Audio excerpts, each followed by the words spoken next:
Nós começamos, no capítulo 20, a falar sobre o processo de Revolução Industrial. Então, o que o texto nos traz como primeira característica é esse papel da Inglaterra como a base desse processo de transformações que vão ocorrer dentro da Europa e, principalmente, a partir da Europa, as transformações que vão ocorrer no processo de revolução industrial. Então, olhando para esse capítulo, a síntese diz o quê? Em primeiro lugar, que a Inglaterra é o ponto de partida, é o berço desse processo de transformação, de mudanças que ocorrem aí na Europa, a partir da Europa, também para outros territórios, para outras regiões, mas o início, o ponto de partida é exatamente a Inglaterra. Então, por que você tem a Inglaterra como base, como berço da Revolução Industrial? Principalmente a questão da aliança entre o capital e a política. Se vocês recordarem, historicamente, isso começa lá no século XVII, quando, em 1688, você tem a chamada Revolução Gloriosa, e a Inglaterra basicamente se torna o que a gente chama de uma monarquia constitucional. Então, o ponto de partida para compreender esse processo da Inglaterra ser o berço começa na questão da organização política. Mas há outros fatores também, como a questão do capital. Então, a Inglaterra acumulou grandes capitais, principalmente ainda no período que antecede a Revolução Gloriosa, com os chamados atos de navegação, lá do governo Cromwell ainda, e também por causa das mudanças que vão ocorrer, principalmente com o monopólio comercial que a Inglaterra passa a exercer, ainda da sua produção manufatureira e, posteriormente, também da produção industrial. Além disso, você tem as novas tecnologias, a gente viu exatamente isso lá no início do processo de Revolução Industrial, o surgimento dos teares mecânicos, das máquinas de fiar e, principalmente, a partir do momento que você tem o desenvolvimento da máquina a vapor. Além disso, essa questão das máquinas, das ferramentas, elas não teriam sido tão eficientes se você não tivesse também a Inglaterra como detentora de grandes fontes de matérias-primas para essa primeira fase da indústria, que é a chamada indústria têxtil. Portanto, você passa a ter aí, a partir do início do século XVIII, principalmente, a questão da grande oferta, tanto da lã, que é produzida dentro da Inglaterra, quanto pela questão do algodão, que a Inglaterra obtém nas suas colônias, principalmente na América. Junto com isso, também houveram algumas mudanças sociais profundas na Inglaterra. Entre elas, a questão do chamado cercamento dos campos, que expulsou milhares de trabalhadores da zona rural para as cidades. Então, na cidade você tem uma oferta de mão de obra que vai tornar possível, vai tornar mais eficiente o processo de apropriação dessa mão de obra por parte dos donos do capital, dos donos das fábricas, que vão conseguir mão de obra barata e, ao mesmo tempo, vão conseguir também esse aumento de produção, esse aumento do processo de geração de riqueza. O surgimento das grandes fábricas, a instalação das máquinas, inclusive essa é uma justificativa, porque a fábrica substitui a manufatura. A manufatura normalmente funcionava na casa do artesão, na casa do manufatureiro. A máquina ela é muito grande para caber na casa. Então começam a se construir fábricas, que são instalações maiores, que têm essa possibilidade tanto de acomodar a máquina quanto o grande número de trabalhadores. Como o ritmo de trabalho, o regime de trabalho passa a ser diferente, É importante perceber que nesses primeiros momentos, o trabalhador da fábrica, ele é quase que um escravo. Ele tem todo o seu ritmo controlado pelos capatazes, pelos responsáveis pela produção. Então, dentro da fábrica, o regime de trabalho é extremamente rígido.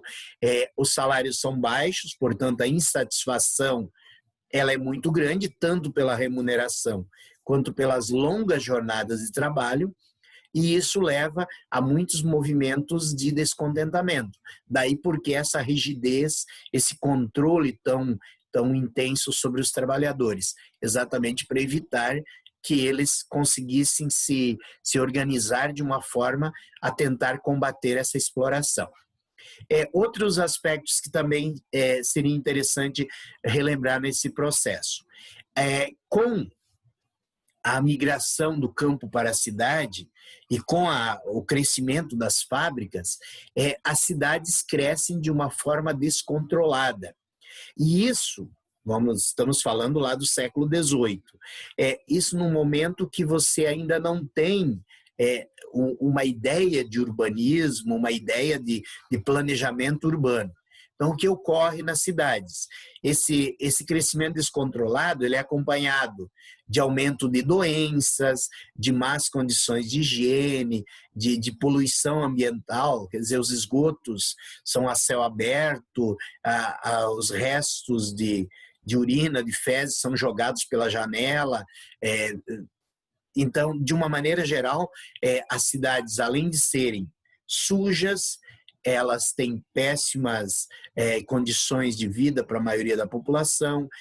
Esses trabalhadores das fábricas, na sua grande maioria, não têm poder aquisitivo para ter a sua própria casa, então se amontoam em porões, em casarões que viram verdadeiros cortiços, com 8, 10 famílias ocupando um mesmo espaço. Então essa é uma das situações que também é muito difícil no dia a dia, na questão da sobrevivência desses operários. Tanto que alguns industriais, nem tanto por questões humanitárias, mas muitas vezes por questões práticas, para garantir que aquele trabalhador vá para o trabalho, esteja na fábrica, eles começam a construir uma espécie de conjuntos habitacionais exatamente para abrigar esses trabalhadores próximos à fábrica e garantir assim que eles compareçam ao trabalho, não se atrasem, porque isso era prejuízo para a empresa, para a fábrica. Daí porque próximo a muitas indústrias se passa a ter esses conjuntos habitacionais, que não são luxuosos, que não são uma benesse, pelo contrário, eles são cobrados, o aluguel, toda essa questão, mas já deixa a condição um pouquinho melhor para grande parte desses trabalhadores. Essa é a primeira fase, aquele primeiro momento em que a indústria está basicamente concentrada na Inglaterra e que a grande maioria dos trabalhadores estão submetidos a um processo de exploração muito, muito rígido, muito intenso.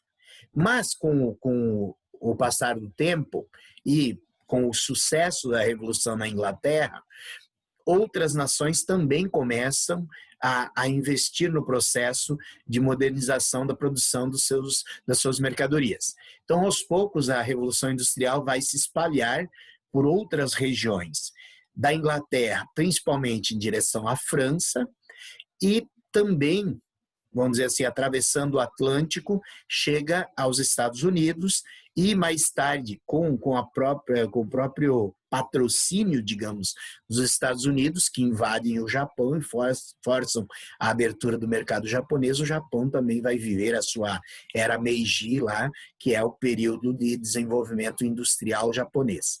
Ou seja, a segunda fase da Revolução Industrial já não é mais essencialmente inglesa, ela já é, vamos dizer assim, mundial, e ela já passa a ter outras matérias-primas, outros produtos que são transformados e, principalmente, ela ganha uma projeção em termos de aumento da produção de mercadorias. Não apenas mais no setor têxtil, como marcou-se a primeira fase da Revolução, mas também trazendo para esse contexto a questão da produção de máquinas, de equipamentos voltados ao transporte, então é a fase, a locomotiva, o navio a vapor, a questão das comunicações com o telégrafo, no final do século XIX com o telefone, a questão da eletricidade, e principalmente a substituição da matéria-prima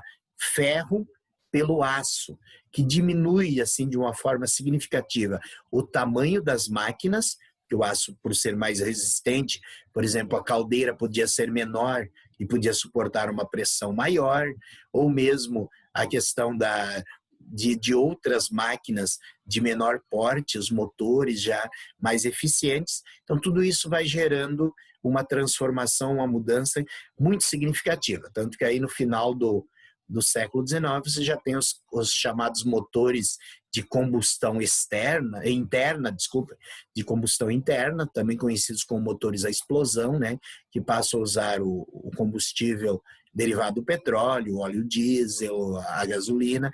Então, aos poucos, essa indústria ela vai se tornando mais eficiente.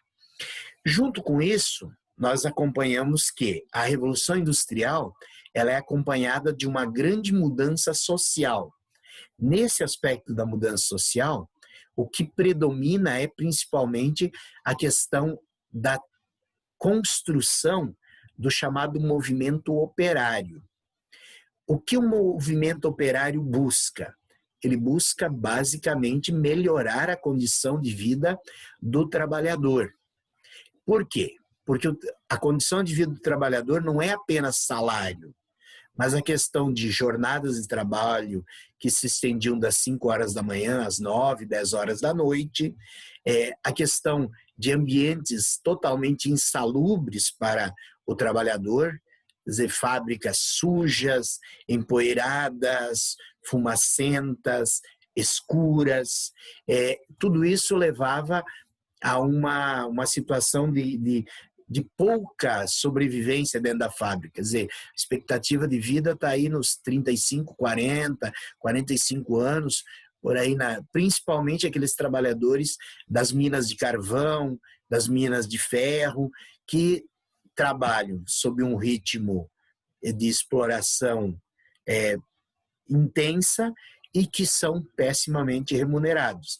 Então, vejo que você tem esses 3 aspectos para compreender a luta: a jornada de trabalho, o ambiente de trabalho e a remuneração. Isso tudo leva a uma série de movimentos. Nós tivemos a oportunidade de analisar o primeiro movimento, que ele é um movimento muito mais voltado contra a máquina do que contra o dono da fábrica. Isso por quê? Porque na visão daqueles primeiros trabalhadores, quem determina aquele ritmo exaustivo é a máquina, porque ela não precisa parar para se alimentar, para ir ao banheiro, para tomar água. Então, na visão desses primeiros trabalhadores, a culpada é a máquina. E aí nós temos o primeiro grande movimento de protesto, que é o chamado ludismo. Posteriormente, se percebe que a máquina não é a única responsável. E aí começa-se a perceber que há todo um processo de organização de um Estado, de uma sociedade que garante essa exploração, garante esse processo de controle sobre os trabalhadores. E aí os trabalhadores também começam a ganhar o que eles chamam de uma unidade de classe, uma mentalidade de classe. Eles começam a perceber que existe uma lei, um Estado que garante os interesses do dono da fábrica, mas que não existe nenhum instrumento que garanta algum direito para o trabalhador. E aí esse trabalhador começa a lutar por esses direitos, primeiro se organizando nas chamadas trade unions, ou uniões de trabalhadores, né, que posteriormente dão origem aos primeiros sindicatos.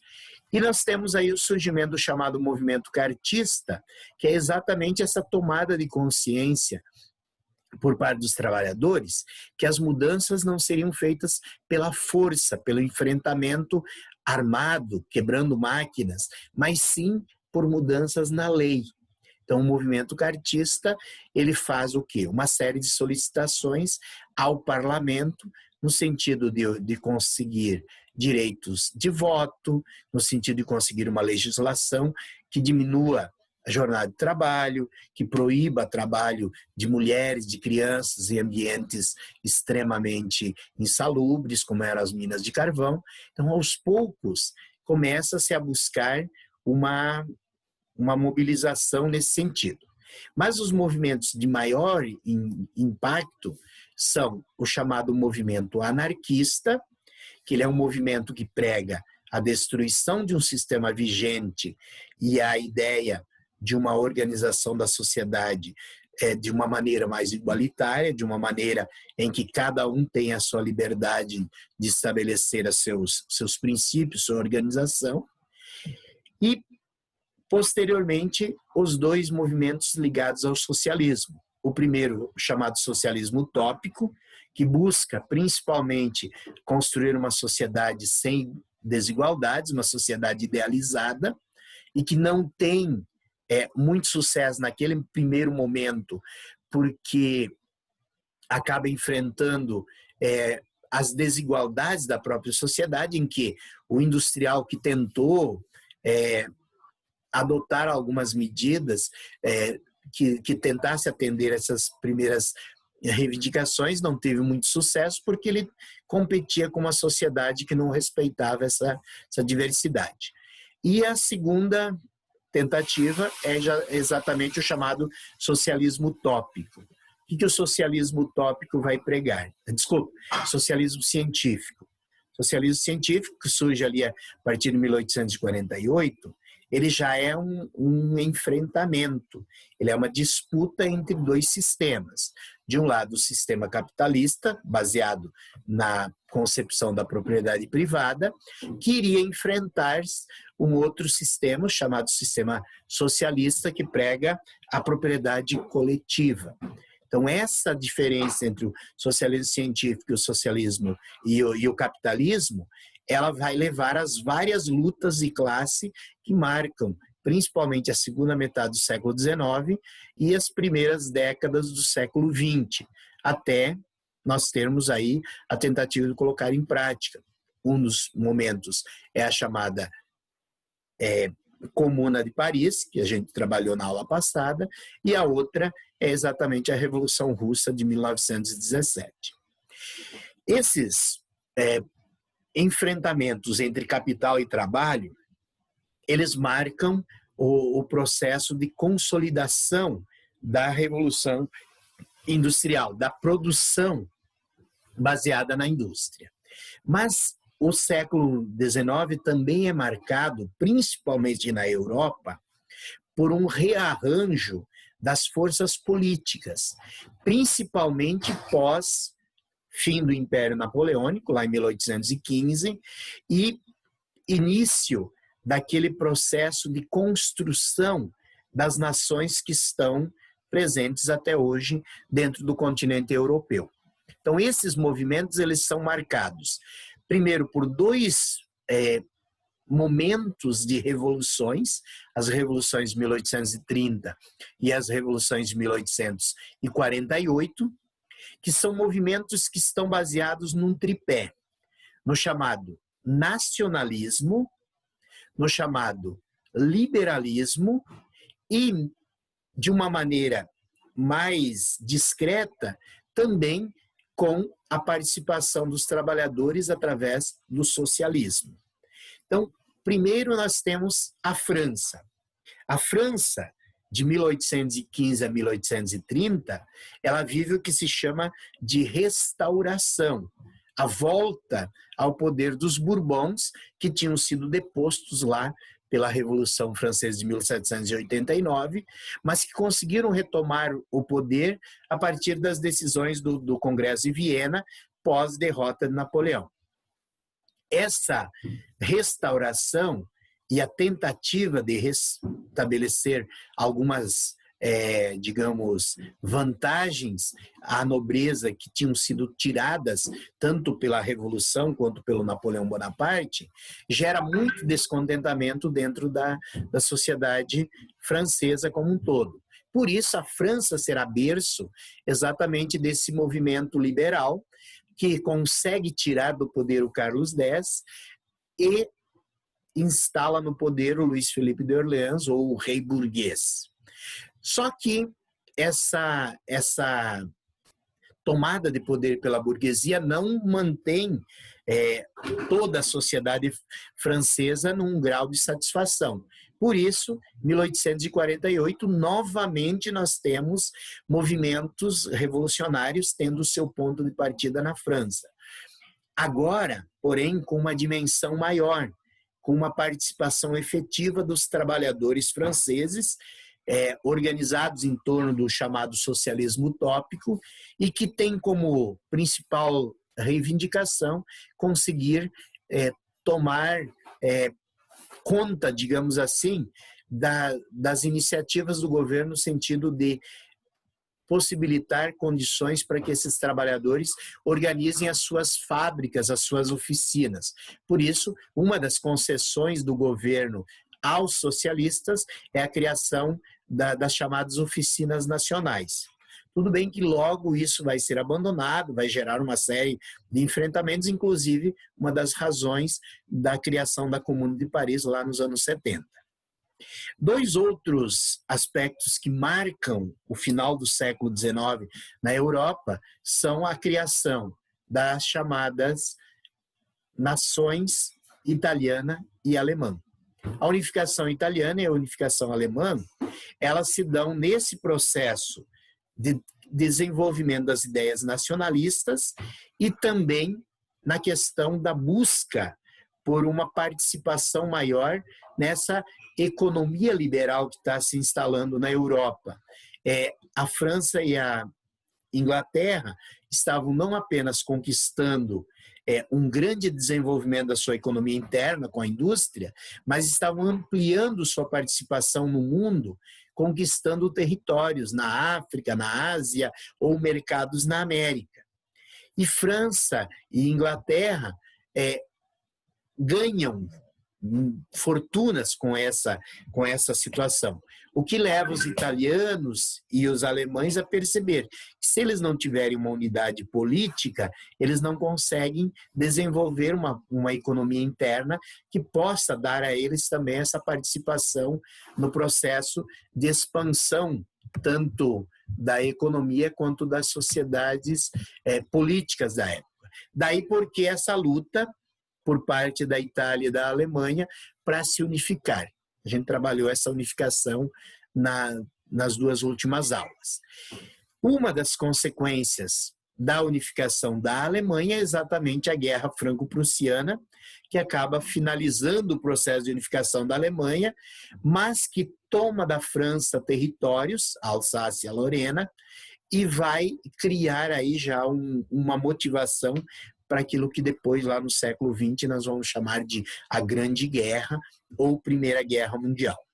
E é exatamente como uma consequência direta da Guerra Franco-Prussiana e da derrota francesa que nós teremos, então, a primeira experiência socialista da história humana, que é exatamente a instalação da Comuna de Paris, que apesar de durar apenas 72 dias, é considerada até hoje uma das experiências mais inovadoras em termos de governo, em termos de organização da economia e até mesmo na questão da educação. Se vocês observaram o final do texto de vocês, ele traz naquelas páginas verdes ali na página 28 e 29, exatamente uma análise sobre as lições que a Comuna de Paris deixa em termos de organização, tanto política quanto econômica, e principalmente no aspecto da educação. Então, esses seriam alguns aspectos, apenas para que nós relembremos o que foi tratado ao longo aí do nosso último capítulo e como esse capítulo, então, ele pode ser estudado, pode ser analisado para que a gente possa fazer a nossa avaliação lá na sexta-feira. Dúvidas, perguntas, comentários? Veja que eu fiz algo que não é comum, né? Eu fiz uma revisão para vocês viram, pedindo revisão, não é exatamente um hábito, mas que ajudou a entender um pouquinho melhor esse processo. Então, o que eu quero de vocês agora, que vocês usem esses últimos 10 minutos que nós temos da aula para tentar responder aí. Eu sei que tem as respostas no gabarito de vocês, mas tentar responder aquelas questões colocadas ali, principalmente na página 32, que são questões descritivas, tá? Mais ou menos para termos uma análise sobre essa questão da comuna, que aparece aí nas 3 primeiras questões, né, na letra A, B e C. A questão 10, basicamente, é sobre a Comuna de Paris. E depois, na 11 e na 12, exatamente a questão das oficinas nacionais, que foram criadas lá pela Revolução de 1848, acabei de fazer referência a elas. E a última, também referente aí à questão da Revolução de 48, uma análise do Proudhon, que é um dos grandes representantes aí do socialismo na França nesse período. Então, vou ficar aqui assistindo vocês fazerem a atividade e tiverem dúvidas no decorrer dessas 5 questões aí da 32, pode me perguntar, ok? Estou aguardando aqui. Vou ficar quietinho.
Prof, Oi. na Diga. 9, aí, por que tá errada? 9 aí. Só um É, minutinho. Deixa eu analisar aqui.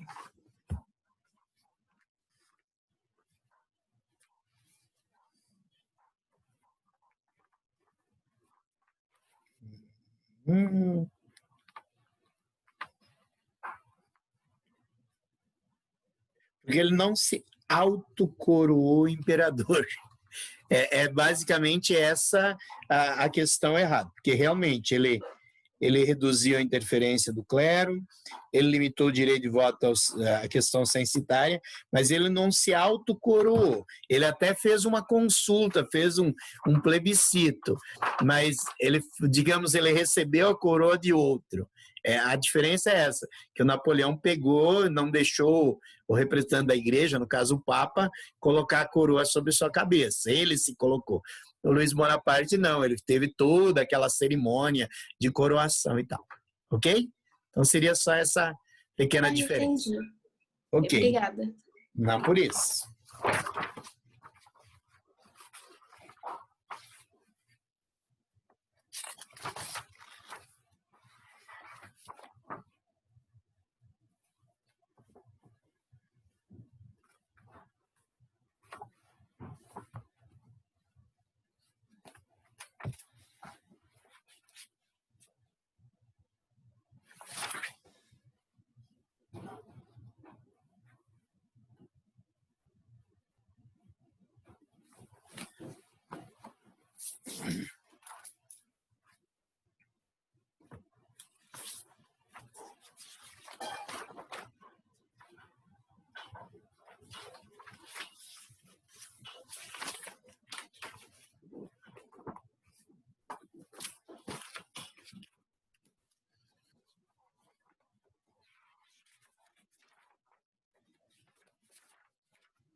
Pessoal, então assim, a gente finaliza por aqui. Quem não concluiu, termina os exercícios. Essa é a nossa atividade, esse é o nosso conteúdo para avaliação da próxima sexta. Segunda-feira a gente começa com o capítulo 21, então já podem deixar separado isso aí. E se tiverem alguma dúvida, forem dar uma relida no texto, anotem, na segunda eu posso tirar essas dúvidas, ok? Bom fim de semana para vocês e até segunda.